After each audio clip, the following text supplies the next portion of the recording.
Welcome to IN updates. నా పేరు G. ఈరోజు మనం ఇప్పుడు ప్రజెంట్ సంచలనంగా ఉన్నటువంటి తెలుగు రాష్ట్రాల్లో సంచలన వార్త అయినటువంటి ప్రొఫెసర్ నాగేశ్వరరావు గారు పవన్ కళ్యాణ్ గురించి ఉద్దేశించి మాట్లాడిన దాని గురించి మాట్లాడుకుందాం. అసలు ప్రొఫెసర్ నాగేశ్వరరావు గారు నిజంగా ఆయన ఎనలిస్ట్గా అంటే నాకు చాలా ఇష్టం. అలాగే అంత ప్రొఫెసర్ లాంటి వ్యక్తి ఒక మనిషి మీద బురద చల్లటం అంటే ఎంత ఘోరంగా ఉంటుందంటే, అది కూడా నిజాయితీకి నిలువెత్తు రూపమైనటువంటి పవన్ కళ్యాణ్ గారి మీద ఇలాంటి వ్యాఖ్యలు చేస్తే చాలా బాధ అనిపిస్తుంది.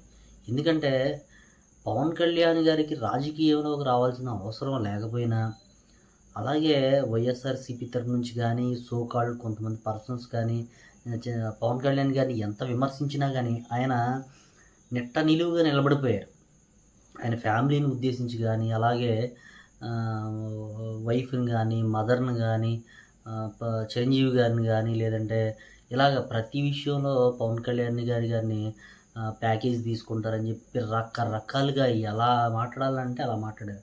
అలాంటి సిచ్యువేషన్లో కూడా పవన్ కళ్యాణ్ గారు నిజాయితీగా ఉండి, ఆయన నిజంగా సినిమాల్లో ఉండేసి ఒక మూవీ తీసుకుంటే ఆయనకి మనందరికీ తెలిసిందే. ఇప్పుడున్న రెమ్యునరేషన్ చూసుకుంటే పవన్ కళ్యాణ్ గారి అట్లీస్ట్ 100 crores 150 crores ఇస్తారు.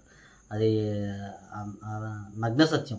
మనం ఆయన డేట్లు ఇస్తారంటే సంవత్సరానికి 4-5 సినిమాలు తీయడానికి కూడా నిర్మాతలు వెనకాడరు. అలాంటి లగ్జరీ లైఫ్ని కూడా వదిలేసుకుని పవన్ కళ్యాణ్ గారు ప్రజలకు సేవ చేద్దామనే ఉద్దేశంతో పొలిటిక్స్లోకి వచ్చి 2014 దగ్గర నుంచి కూడా ఆయన 24 ఎలక్షన్స్ వరకు కూడా ఆయన 2 సార్లు ఓడిపోయినా కూడా ఇంకా జనాల కోసం నిలబడి ఈ రోజుకి మనకి డిప్యూటీ సీఎంగా ఉండే అటు పాడేరు కానీ, అటు విజయనగరం, శ్రీకాకుళం డిస్ట్రిక్ట్స్లో అంటే ట్రైబల్ ఏరియాల్లో రోడ్లు వేస్తుంటే ఇవన్నీ మనం చూస్తూనే ఉన్నాం. ఇప్పటి వరకు చరిత్రలో రోడ్లు వేయనటువంటి కొన్ని ఏరియాల్లో కూడా పవన్ కళ్యాణ్ గారు రోడ్లు వేయించారు. అవన్నీ మనం సోషల్ మీడియాలో కూడా చూస్తున్నాం. అవి నిజాలు.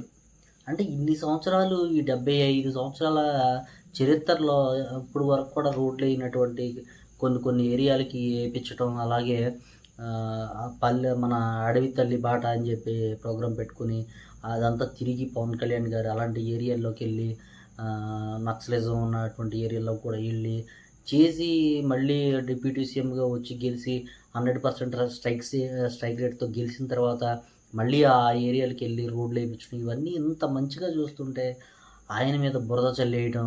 ప్రొఫెసర్ నాగేశ్వరరావు గారు నిజంగా నేను కొన్ని వర్డ్స్ మాట్లాడలేకపోతున్నాను, కానీ ప్రొఫెసర్ నాగేశ్వరరావు గారు నిజంగా మీ ఆత్మసాక్షిగా మీ గుండె మీద చేసుకుని మాట్లాడండి.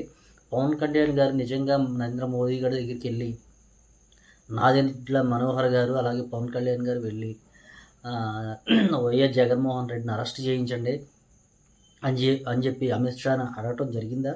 నిజంగా అడిగారా? పవన్ కళ్యాణ్ గారికి ఏం అవసరం అండి? జగన్మోహన్ రెడ్డిని అరెస్ట్ చేస్తే ఏంటి, చంద్రబాబు గారిని అరెస్ట్ చేయకపోతే ఏంటి, లేదంటే సోకాళ్ళు ఎవరన్నా చేస్తే ఏంటి? పవన్ కళ్యాణ్ అనేది ఒక వ్యక్తి కాదు, ఒక శక్తి పవన్ కళ్యాణ్ గారు అనేది. అలాంటి పవన్ కళ్యాణ్ గారిని పట్టుకుని ఇంకా వేరే పొలిటికల్ లీడర్స్ని ఎవరన్నా మీరు విభేదిస్తున్నారు అంటే పెద్ద తీసుకోవాల్సినంత అవసరం ఉండదు. కానీ పవన్ కళ్యాణ్ గారు లాంటి నాయకుల్ని నిజంగా పవన్ కళ్యాణ్ అనేవాడు నిజంగా ఇప్పుడు ప్రజలకు ఇప్పుడున్న జెన్జీ టీంకి నిలువెత్తి నిజస్వరూపం. రీసెంట్గా కూడా తమిళనాడు ఎలక్షన్ జరిగిన తర్వాత కూడా అక్కడ కూడా పవన్ కళ్యాణ్ గారినే మళ్ళీ పోల్చి వస్తున్నారు. అసలు తమిళనాడు పాలిటిక్స్కి ఆంధ్ర పాలిటిక్స్కి సంబంధం ఏమైనా ఉందా? తమిళనాడులో ఏంటంటే డిఎంకే, అన్నా డిఎంకే 2 పార్టీలు ఉండడం, ఆ 2 పార్టీల్లో జయలలిత చనిపోయిన తర్వాత అన్నా డిఎంకే పార్టీ అనేది ఒక ఇది లేకుండా పోవడం వల్ల కొంత ఓట్ బ్యాంక్ అనేది చీలిపోయింది. అలాగే పార్టీ మీద అధికార పార్టీ ఏదైతే ఉంటుందో దాని మీద నెగిటివిటీ ఎలాగో ఉంటుంది కాబట్టి అది కొంత అడ్వాంటేజ్ అయింది. అన్నా డిఎంకే పార్టీకి నడిపే సరైన శక్తి లేకపోవడం వల్ల, ఎవరో సరైన లీడర్ లేకపోవడం వల్ల, సరైన ఫేస్ లేకపోవడం వల్ల ఆ పార్టీకి గ్రౌండ్ లెవెల్లో ఉన్న మూలాలు కూడా విజయ్ వైపు చూడడానికి అవి దారి తీశాయి. దానివల్ల అక్కడ విజయ్ గెలిచాడు. ఇప్పుడు అన్నా డిఎంకే మొన్న కూడా 30% ఓట్ షేర్ వచ్చింది. నెక్స్ట్ ఎలక్షన్స్ చూడండి, మీకు ఆ 30% కాస్త 10-15%కి వెళ్ళిపోద్ది. ఎందుకంటే నెక్స్ట్ టైం అన్నా డిఎంకే పార్టీ అక్కడ ఉండదు. అలాంటి క్యాలిక్యులేషన్స్లో అక్కడ విజయ్ సీఎం అయ్యాడు. పవన్ కళ్యాణ్ చూసుకుంటే వైఎస్ఆర్‌సీపీ చాలా గ్రౌండ్ లెవెల్‌లో చాలా స్ట్రాంగ్‌గా ఉంది. అలాగే టీడీపీ కూడా చాలా గ్రౌండ్ లెవెల్‌లో చాలా స్ట్రాంగ్‌గా ఉంది. అలాంటి సిట్యుయేషన్‌లో ఎలాగా ఇదవుతది? ఆ! ఇవే అవన్నీ ఏమీ తెలియకుండా ఓకే విమర్శించేయడం, లేదంటే ఇది చేసేయడం. ప్రొఫెసర్ నాగేశ్వరరావు గారు లాంటోళ్ళు అంత హుందాతనంగా ఉన్నటు పర్సన్ కూడా పవన్ కళ్యాణ్ గారిని విమర్శించడం, ఇష్టం వచ్చినట్లు మాట్లాడడం. నిజంగా మీ ప్లేస్‌లో వేరే వాళ్ళు ఉంటే జనాలు చెప్పు తీసుకొని కొట్టేవాళ్ళు నిజంగా. ఎందుకంటే పవన్ కళ్యాణ్ గారు లాంటి వ్యక్తుల గురించి మీరు మాట్లాడే తప్పుడు మాటలు, తప్పుడు కూతలు పైకి తిరిగి మళ్ళీ సోషల్ మీడియాలో ఇలా ఉండడం వల్ల నాకు వ్యూవర్‌షిప్ పెరిగింది. లేదంటే సబ్‌స్క్రైబర్స్ పెరిగారు. ఇలాంటి కారు కూతలకు వస్తావు సిగ్గుందా నీకసల? హ్మ్. నీలాంటి వ్యక్తి ఒక ప్రొఫెసర్ లాంటి వ్యక్తి ఎంత హుందాతనంగా వ్యవహరించాలి? పైకి తిరిగి నాకు ఈ ఇలా బ బ చేయడం వల్ల సబ్‌స్క్రైబర్స్ పెరిగారు. యూట్యూబ్ వ్యూవర్స్ పెరిగారు. నా ఆదాయం పెరిగింది అంటావు. సిగ్గు లేకపోతే సరే నీకసల. నీలాంటోడు కనీసం అలా ఇంగిత జ్ఞానం ఉందా నీకసల? అలాంటి మహోన్నతమైన వ్యక్తి గురించి పవన్ కళ్యాణ్ గారి గురించి మాట్లాడడానికి సిగ్గెక్కడ లేదసలు నీకు?